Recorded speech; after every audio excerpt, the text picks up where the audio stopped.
আমাদের কেন জানি মনে হচ্ছে আর কি যে অন্তর্বর্তীকালীন সরকারে খুব ভালো ভালো মানুষ, ভালো মনের যারা মানুষ তারা আমাদের উপদেষ্টা পরিষদে রয়েছেন।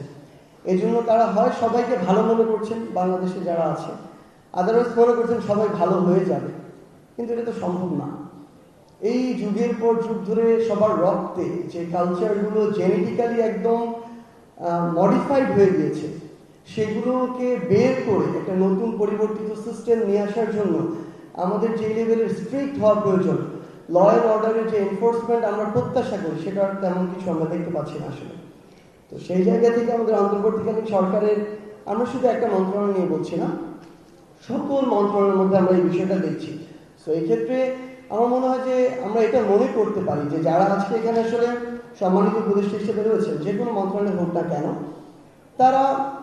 এত রক্ত এবং জীবনের বিনিময়ে সৌভাগ্যক্রমে এরকম একটা সুযোগ পেয়েছেন। সো এক বছরে বা যতটুকুই সময় আছে আমাদের হাতে, ওই সময় কিছু একটা করে দেখানো,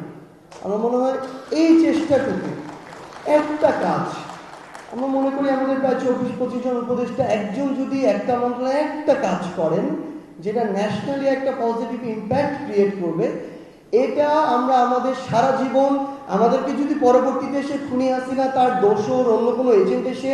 হত্যা করে ফেলে, আমাদের বিন্দু মাত্র দুঃখ হবে না। অন্তত এটুকু বলতে পারবো যে অন্তর্বর্তীকালীন সরকারের সময়ে 24 জন উপদেষ্টা 24টা সংস্কার করেছেন, যেটা পুরো বাংলাদেশের পরিবর্তনের জন্য সবচেয়ে গুরুত্বপূর্ণ ভূমিকা রেখেছে।